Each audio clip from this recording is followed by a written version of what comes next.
Get the latest Impact podcast right into your inbox each week.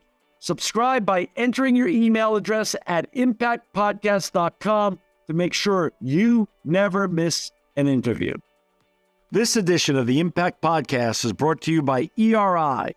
ERI has a mission to protect people, the planet, and your privacy, and is the largest fully integrated IT and electronics asset disposition provider and cybersecurity-focused hardware destruction company in the United States, and maybe even the world. For more information on how ERI can help your business properly dispose of outdated electronic hardware devices, please visit eridirect.com. This episode of the Impact Podcast is brought to you by Closed Loop Partners. Closed Loop Partners is a leading circular economy investor in the United States with an extensive network of Fortune 500 corporate investors, family offices, institutional investors, industry experts, and impact partners. Closed Loop's platform spans the arc of capital from venture capital to private equity, bridging gaps and fostering synergies to scale the circular economy. To find Closed Loop Partners, please go to www.closedlooppartners.com.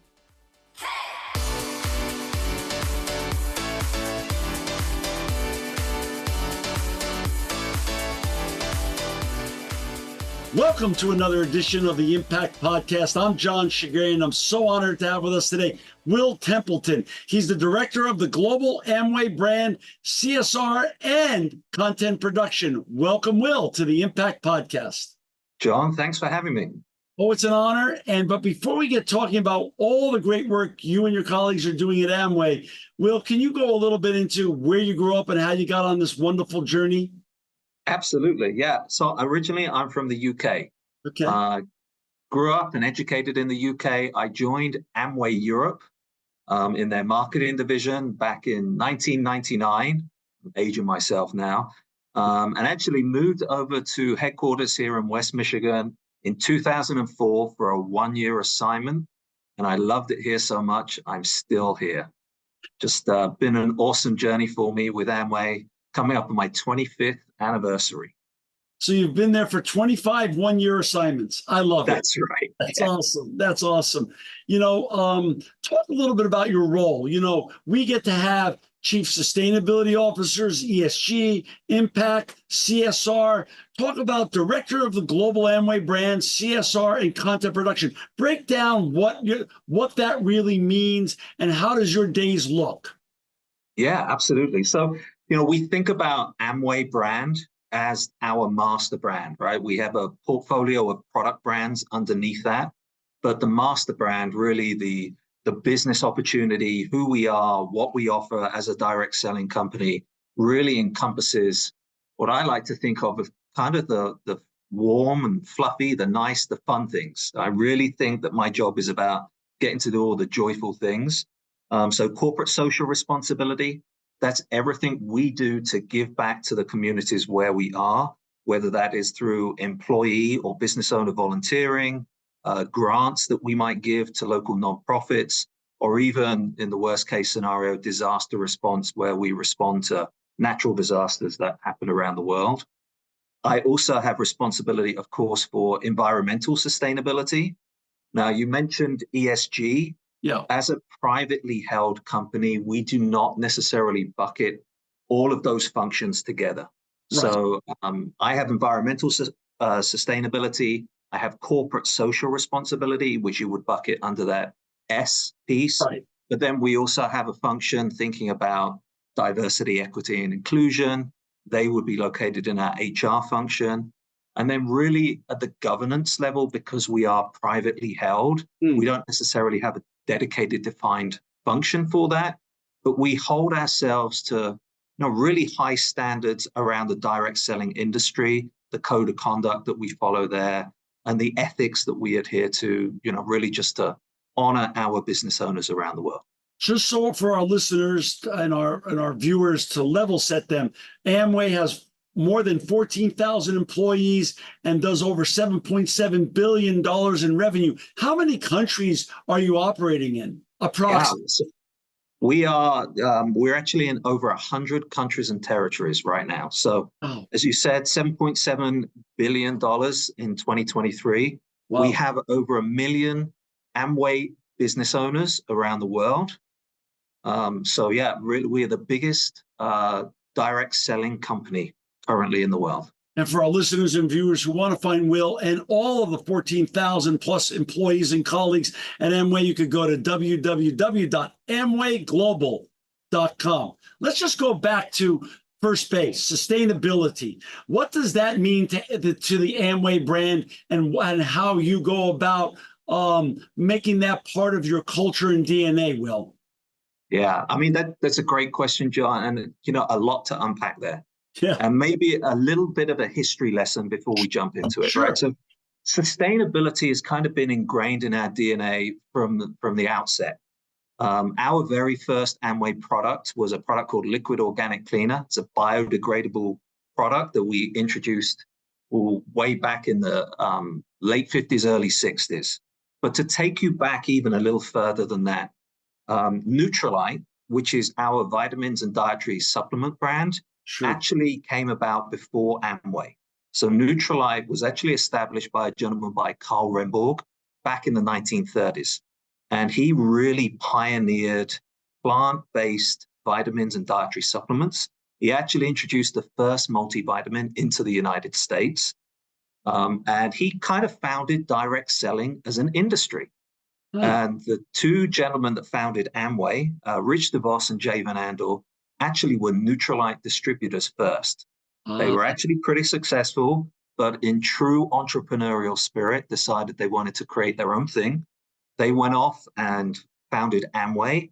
And as they started to experience some success, then decided that, they really wanted a vitamins and dietary supplement brand in their portfolio.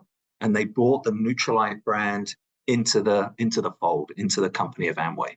Talk And about so Talk about being a visionary and far ahead. I mean, plant-based products are just becoming a huge, huge thing now. For that to be developed in the 30s and marketed in the 30s, that those folks were all way ahead of their time, way ahead of their time. absolutely. And to this day, we still follow Carl Remborg's philosophy of farming organically to grow those plant-based ingredients. Wow, that's exciting. That's really wonderful. I'm sorry I interrupted you. So go on. Please go on with the history lesson. I want to hear this. Well, so as I said, Nutrilite founded in the 30s, folded into Amway. Amway really had a portfolio of home care, home cleaning products that were really based in those biodegradable, environmentally sustainable formulas. And since then, we've expanded that portfolio. We now offer products in skincare, cosmetics, personal care. We offer in-home air treatment systems, in-home water treatment systems. So a huge portfolio of over 450 products. And sustainability, was part of our DNA, has really been core to who we are.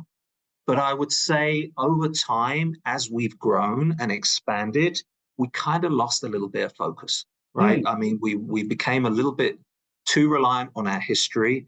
And it was only in more recent years where, as an organization, we decided that we really needed to bring much more focus back to our efforts in environmental sustainability. And so we spent a number of years really kind of understanding the landscape, which I think is incredibly important for anybody who's embarking on this journey. Sure. It's so broad, it's so complex. And I think also really easy to, have a well-intended action that has unintended consequences elsewhere in the space. And so really having to be choiceful and deliberate about where you're going to make a difference within environmental sustainability is incredibly important. So a number of years ago, we actually aligned around a global strategy that outlined the pillars where we felt that we could really have the most impact, where certainly we had passion, but also where we had expertise. And those are the areas that we choose to focus on with regards to environmental sustainability today. I mean, like you said, you're the number one direct selling business in the world, which itself is daunting, because as the leader, everyone's looking up to you for leadership, inspiration, both inspiration and aspiration. Then you're doing business with, you have over 14,000 employees and you're in over 100 countries. How do you even, when you come out with a program in sustainability, different cultures, geopolitical issues, how do you harmonize the success of that of that strategy? That's no easy task itself. Absolutely. I mean, you're dead on, right? With a global supply chain like ours, with such a huge portfolio, it's incredibly challenging. And we have manufacturing footprints in a number of locations here in the US, also in China and India. So it truly is a global value chain, which is why we really chose to put a stake in the ground to say, hey, where do we believe that we can truly make a difference? And for us, that's three areas. The first one is in organic and regenerative sustainable agriculture. We actually own and operate almost 6,000 acres of our own certified organic farmland. We have 2 locations in the US, in Washington State. We have one in Mexico and one in Brazil. And so that's where we're able to really innovate in the space of sustainable agriculture and really lead the way, not only on our own farms, but also with all of our supplier and partner farms, because with all of these plant-based ingredients that we leverage, there are certain unique topographies, geographies, temperatures that you need to grow specific ingredients. And so we work really closely with other farms all around the world who have that right growing environment for the ingredients that we need. And we partner with them through our own certification program, which is called NutriCert, where we are actually not only holding them accountable to meet the standards that we expect from organic growing, but also really partnering with them and helping them to level up their own operations. And they actually embrace that partnership and that support. It's not just about organic farming and the quality of the ingredients, but also how they treat their workforce.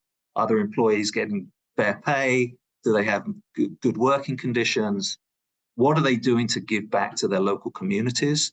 So we really take pride in that program. And that's a space that we really believe that we can lead in sustainability. The other areas where we focus are on product, where we are constantly striving to, frankly, continuous improvement, right? To reduce packaging waste, to increase the volume of recycled material in all of our packaging. Any way that we can lessen our impact on our product portfolio, then we do that. And then, of course, the last one is operations, which for us is a huge lift. There, we're really focused on reducing emissions, reducing water usage, and reducing our energy usage as we try to make innovative and choiceful decisions on how we locate our supply chain around the world. And where do you look? I mean, you're number one, so you're the leading brand, Will. So, and as the leader of these choices and initiatives, where do you look for inspiration and aspiration yourself? I think you belong. Because I've been doing this show 17 years, I get to say this. I get to interview all wonderful human beings like you who are part of what I think was one of the most fascinating and wonderful fraternities on the planet. So how, do you benchmark yourself against other direct selling brands? Do you look outside of the industry to, brands like Tesla and other brands that are leading the way in other industries? How do you get your inspiration yourself to create these important and impactful initiatives? Yeah, it's funny you mentioned that. I was actually watching another one of your episodes. It was an interview with Ann Tracy from Colgate-Palmolive. Sure. And she made a great comment about how kind of people of our generation are new to this space, right? And there really wasn't broad education available for us when we were at school. That's right. She made a really interesting comment that I completely support and did exactly the same. And that was, I surrounded myself with smarter people than me, right? I found people on my team who really knew a lot more about this space and were willing to be patient with me and bring me along and help me to kind of level up my own understanding. To your point about benchmarking, yes, of course, we monitor closely what's happening in industry, what's happening beyond industry, but we also try to stay true to what we believe we can do and where we believe we can make a difference. Because I do think it is very easy to slip into this kind of pitfall of trying to do too much and therefore being not meaningful to anybody. That's right. And so we really do look to direct selling. We look to consumer product goods companies who play in the same product categories that we play in, but really thinking about those areas that we can win, where we can really make a difference, and that is the farms, the packaging reduction, and our emissions reduction. And when you wanted to reboot, as you said, sustainability was part of the DNA and culture of Amway since your start, since the advent. But again, things get lost along the way and in the journey, and you rebooted it. How many years ago did you reboot it, and how has the journey been since you started that reboot process?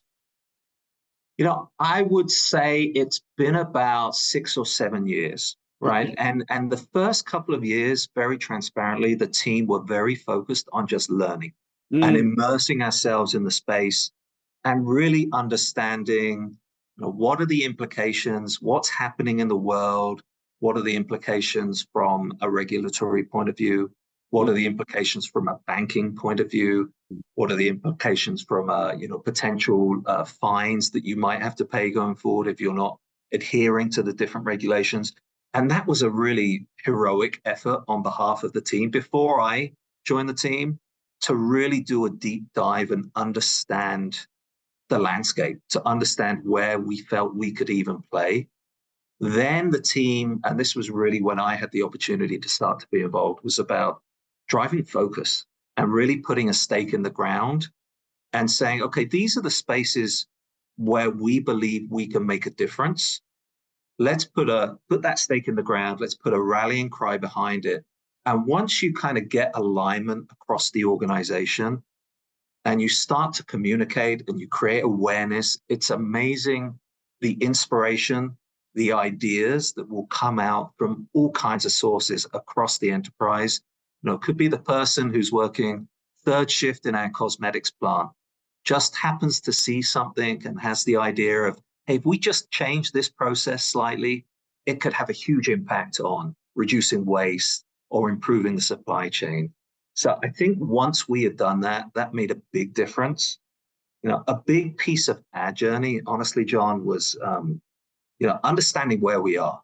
And I think that's the toughest part, is to really almost baseline and go through the various steps of bringing in different outside expertise, looking at a self-assessment.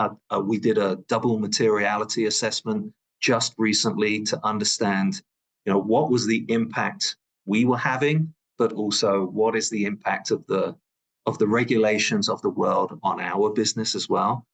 I would say that was one of the toughest parts of our journey, to really baseline and understand where we were, then getting global alignment behind our strategy and starting to really communicate and gain buy-in around the world. Honestly, I would say that was probably one of the easiest parts, because once we did deliver that focus to our organization, people rallied behind it. They got really excited about the possibilities and really engaged in that journey with us. That's wonderful. For our listeners and viewers who've just joined us, we've got Will Templeton with us today. He's the director of the global Amway brand, CSR, and content production. You can find Will and his colleagues at www.amwayglobal.com. Let's talk about one of the pillars of good sustainability practices, radical transparency, traceability. How important is that? Is radical transparency and traceability to how Amway supports sustainability? I would say it's absolutely critical. And, I'm going to take you on another little history lesson briefly, if you'll humor me here, John. So the gentleman I mentioned who founded Nutrilite, Carl Remborg, he had this philosophy that, frankly, if you wanted something done right, you best off do it yourself. Right. And so he instilled this complete vertical integration where he was farming organically, he was growing the plant-based ingredients, he was manufacturing the products himself and doing the quality testing himself. That's something that we have maintained through our Nutrilite brand for its entire history. To this day, we are the only vitamins and dietary supplement brand to grow, harvest, and process on our own certified organic farms. So we have this complete vertical integration story. And it really was born out of this desire to really control that process. How I would say that's evolved as we have looked to expand it into other areas of our portfolio, across our different product categories, as we've really looked at the benefits of traceability, and it's manyfold. For us in-house, it allows us to really understand the processes, the actions that we're taking that are really driving improvement. So we start to make data-driven decisions on the things that we can do to really improve and really enhance our efforts in sustainability. So on our farms, our farm managers know the actions they're taking to reduce waste, to increase biodiversity, to add more cover crops, whatever those may be. They're able to actually tangibly measure the impact that that's having. And we can share that with anyone around the world. Now, in terms of transparency and traceability as a value to our business owners or a customer, I think it really speaks to somebody's right to know. And it's different in different parts of the world. I think here in the US, we would all be fairly comfortable that the FDA are doing their job. And if you can buy a product, it's probably fairly safe for you. But that's not necessarily true everywhere in the world, right? There are legitimate concerns for contamination, for counterfeit products, and our ability to not only trace those ingredients and that product development and that product manufacturing every single step of the way through all of its quality testing, that gives, our business owners who are representing those products and their customers that real sense of confidence and pride that they could be completely sure exactly what is in that product and what they're getting from it. And in the US, I think it really is it's a right to know. I think consumers are really demanding the ability to know how a product's made, where the ingredients have come from, to make sure that they have been responsibly created. I would encourage any of the listeners to go check out NutriliteTraceability.com, where you can actually experience the journey of one of our products from the actual ingredient all the way through to the finished product. We're going to put Nutrilite traceability.com in our show notes. I want our listeners and viewers to be able to trace that. That's fascinating. And that is really radical transparency at its best. Yes, it really is. And I think, it's so funny you say that, because I've been thinking more about my children. My children now are 37 and 31, and they really, I remember back when I was their age, it wasn't a thing. We weren't questioning what was in our toothpaste or what was in our mouthwash or our underarm, goods. But now my children really want to know. And I think there's a whole generation of their age and younger that are demanding that kind of transparency. And I think that's only goes to the benefit of Amway and other brands like and all the brands that you represent, the 450 plus brands that you represent. It's only going to benefit the future of the company. Absolutely. And I do think that consumers are more discerning, right? Yeah, there's so much more awareness of clean label products, ingredients that maybe have a watch out or could potentially cause harm, or even ingredients with like the supply chain where they're sourced in a less than savory way. And so our ability to not only trace that, but to be transparent and to show that to consumers, I think it really is a point of differentiation for us. It really sets us apart from companies that say they are traceable to companies that show they are traceable. You know, Will, I go back 15 years or so. One of my early shows with Jeff Hollander, the founder of Seventh Generation.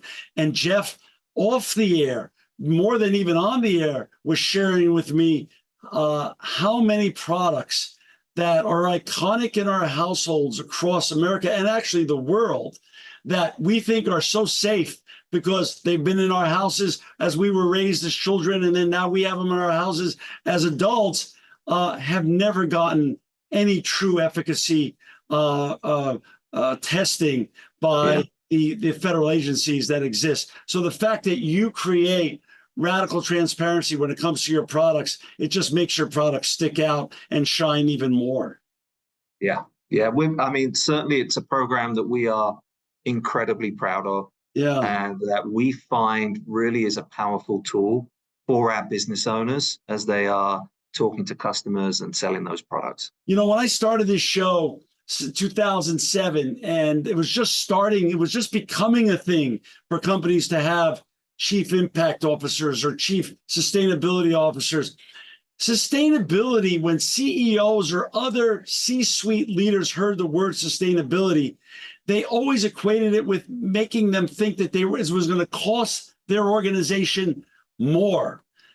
Help me disavow our listeners and our viewers. How does sustainability really equal more revenue, more savings when done right? Explain that really sustainability is the opposite of what people originally thought it meant. Absolutely. And you're dead on, right? I mean, I do think if you looked at a cold black and white choice of a sustainably produced ingredient to let's say a mass-produced synthetic ingredient, there is a price increase there, undoubtedly. Sure. But overwhelmingly, the data that we see around the world says that it has become such a powerful purchase driver. Absolutely. So not only for customers, right? Not only is a customer voting with their wallet and choosing, okay, I'm going to pick this responsibly, sustainably sourced product where I know where the ingredients came from, and I know that I can feel good about using it. So absolutely, it's a purchase driver from that perspective. But we see as well, you know, from a direct selling industry perspective, as we are trying to attract new people who want to own and operate their Amway business, is Amway a company that they want to be associated with? Is that a business that they feel they can represent? And even beyond that, for employees, I mean, particularly here in the US, as we kind of came out of the pandemic, we went through this great resignation, right? And now we're finding as we're staffing up again and people are coming back to the office that, frankly, it's a really important decision factor for employees choosing on who they want to work for and where they want to work. And so it's incredibly important beyond the kind of dollars and cents. It's really hard to put a value on it, but absolutely we see it as a growth driver. That is such a brilliant point, Will. Post-pandemic, there is such an accelerated growth of employees that just don't want to make a paycheck. They now want to work for a company that makes a difference. Right. And like you said, it's not only attraction, but it's retention of those great people. And I think that's a great point that gets lost along the way in the dollars and cents of things, because as you and I know, low turnover means a better, more solid, more stable company. And I think that's a great point. You know, you've been there 25 years, 25 one-year stints you've done now at Amway. Talk a little bit about, let's look backwards and forwards a little bit, Will. Talk about some of your favorite initiatives that you've been able to accomplish at Amway, but also give us a little glimpse into the future of some other initiatives you're working on that you're really excited about as well. Yeah, absolutely. So, you know, the majority of my journey, again, I'll share a little bit of history, but the majority of my time has been working on our product brands, right? And doing everything from the market research to concept development, product development, go-to-market, brand positioning, the full gamut across the entire portfolio. And, you know, one of the things generally about Amway that makes me the most proud is the integrity with which we operate with.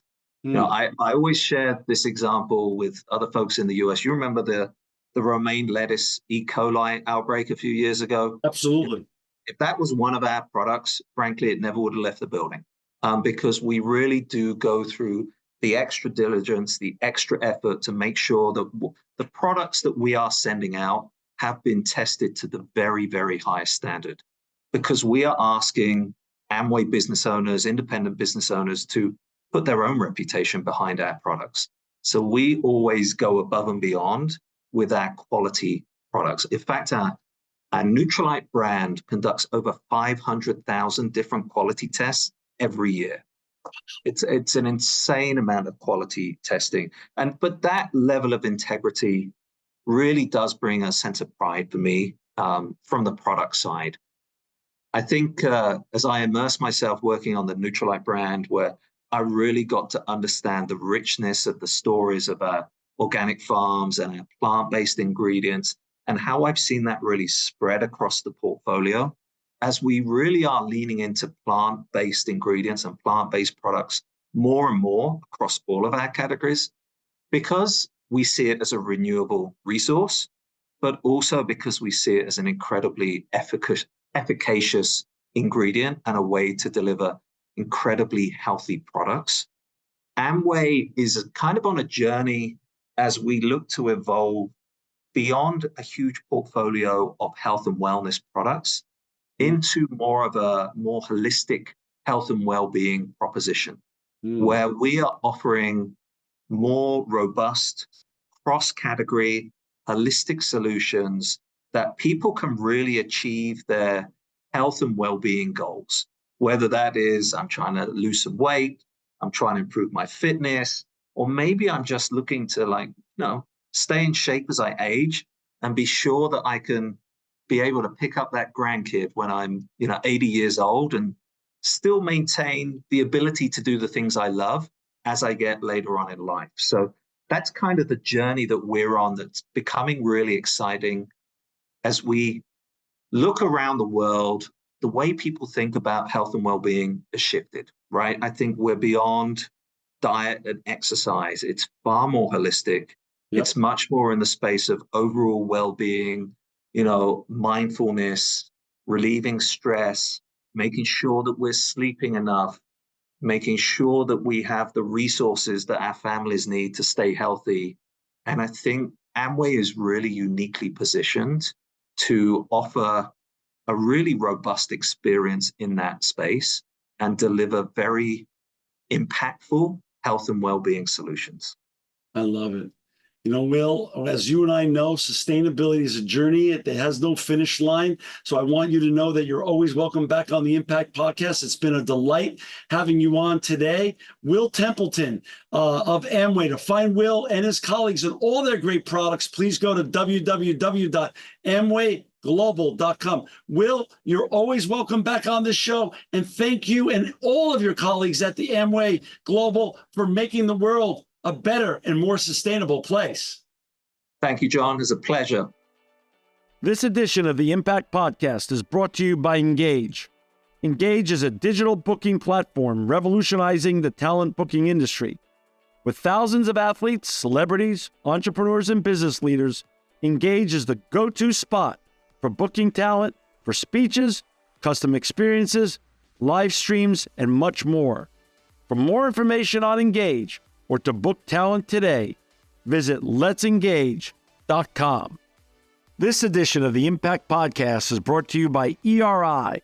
ERI has a mission to protect people, the planet, and your privacy, and is the largest fully integrated IT and electronics asset disposition provider and cybersecurity-focused hardware destruction company in the United States, and maybe even the world. For more information on how ERI can help your business properly dispose of outdated electronic hardware devices, please visit eridirect.com.